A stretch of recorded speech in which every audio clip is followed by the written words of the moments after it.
Joshua 8. Kuparadzwa kweguta reAi. Zvino Jehovha akati kuna Joshua, usatya kana kuvhundutswa. Tora varwi vose uende unorwisa Ai, nokuti ndaisa mambo weAi navanhu vake neguta rake nenyika yake mumaoko ako. Munofanira kuita kuAi namambo waro sezvamakaita kuJeriko namambo waro. Kunze kwokuti apa munofanira kuzvitakurira zvamunotapa zvavo nezvipfuwo. Muise vangavandira guta necheseri kwaro. Naizvozvo Joshua akasimuka nehondo yose kuti andorwisa Ai. Akasarudza mhare dzokurwa dzinokwana zviuru 30, akavatuma usiku. Akavarayira achiti, nyatsoteererai, munofanira kuvandira guta necheseri kwaro. Musaende kure naro. Mose munofanira kugara makagadzirira. Ini navanhu vose vandinawo tichafamba takananga guta. Zvino kana varume vakauya kuti vazorwa nesu, sezvavakaita pakutanga, tichavatiza. Vachatidzinganisa kusvikira tavakwezvera kure neguta, nokuti vachati, vari kutitiza sezvavakamboita pakutanga. Naizvozvo kana tavatiza, imi munofanira kusimuka kubva pamunenge makavanda, motora guta. Jehovha Mwari wenyu acharipa mumaoko enyu. Kana matora guta, ripisei nomoto, muite zvamarayirwa naJehovha. Tarirai, ndakurayirai. Ipapo Joshua akavatuma vakaenda kunzvimbo yokunovandira, vakagara pakati peBheteni neAi, kumavirazuva kweAi. Asi Joshua akarara kuvanhu usiku ihwohwo. Mangwanani Joshua akaronga vanhu, uye iye navatungamiri veIsraeri vakafamba pamberi pavo vachienda kuAi. Hondo yose yaiva naye yakafamba, vakaswedera pedyo neguta, vakasvika nechemberi kwaro. Vakadzika musasa kumusoro kweAi, mupata uri pakati pavo neguta. Joshua akanga atora varume vangasvika zviuru 5, akavarayira kuti vavandire pakati peBheteri neAi kumavirazuva kweguta. Vakarayira varwi kuti vatore nzvimbo dzavo, vose vaiva mumusasa nechokumusoro kweguta navakanga vakavandira kumavirazuva kwaro. Usiku ihwohwo Joshua akapinda mumupata. Zvino mambo weAi paakaona izvi, iye navarume vose veguta vakakurumidza kubuda mangwanani kuti vasangane navaIsraeri varwe panzvimbo yakanga yakatarisana neArabha. Asi haana kuziva kuti akanga avandirwa seri kweguta. Joshua navaIsraeri vose vakavarega vachivadzingirira, vachidzokera shure, vakatiza vakananga kugwenga. Varume vose veAi vakadaidzwa kuti vavadzingirire, uye vakadzingirira Joshua vachibva vakwezva kubva kuguta. Hapana murume kana mumwe akasara muAi kana muBheteri asina kudzingirira vaIsraeri. Vakasiya guta rakashama, vakadzingirira vaIsraeri.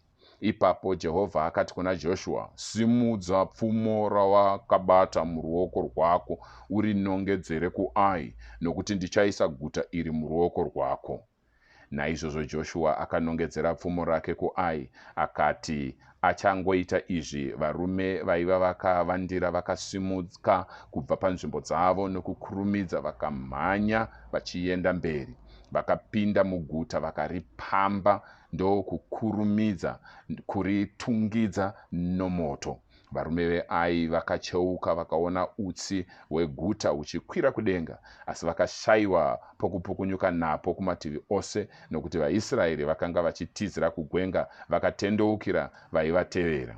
Joshua navaIsraeri vose pavakaona kuti vavandiri vakanga vatora guta, uye utsi hwakanga huchikwira kubva muguta, vakatendeuka vakarwisa varume veAi.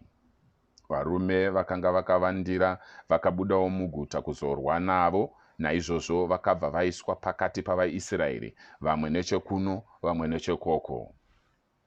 VaIsraeri vakavauraya zvokusasiya kana mumwe chete vavo ari mupenyu kana vakatiza.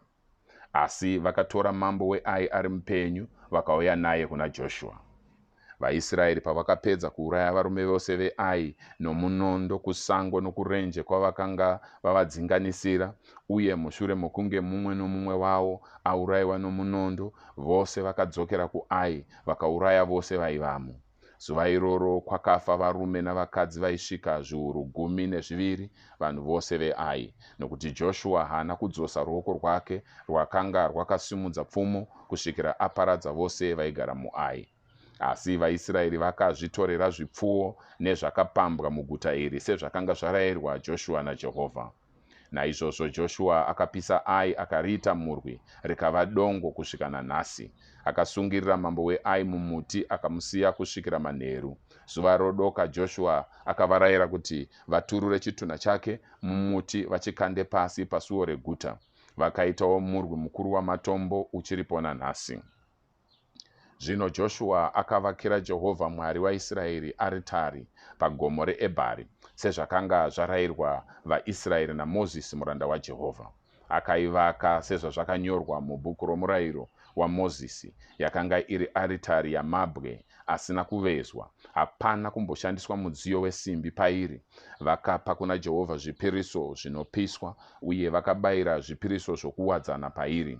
Zvino ipapo pamberi pavaIsraeri Joshua akanyorazve pamabwe murayiro waMozisi waakanga ambonyora. VaIsraeri vose navatorwa navakuru vavo navatariri vavo navatongi vavo vakanga vakamira kumativi maviri areka yesungano yaJehovha vakatarisa avo vakanga vakaitakura, vaprista vakanga vari vaRevhi. Imwe hafu yavanhu yakanga yakamira pamberi pegomo reGirizimu uye imwe hafu yakamira pamberi pegomo reEbhari, sezvakanga zvarayirwa naMozisi muranda waJehovha pakutanga paakati vanhu veIsraeri varopafadzwe. Mushure maizvozvo Joshua akaverenga mashoko ose omurayiro, maropafadzo nezvituko sokunyorwa kwazvakaitwa mubhuku romurayiro. Hapana shoko kana rimwe pane zvose zvakanga zvarayirwa naMozisi risina kuverengerwa ungano yose yavaIsraeri naJoshua, kusanganisira vakadzi navana navatorwa vaigara pakati pavo.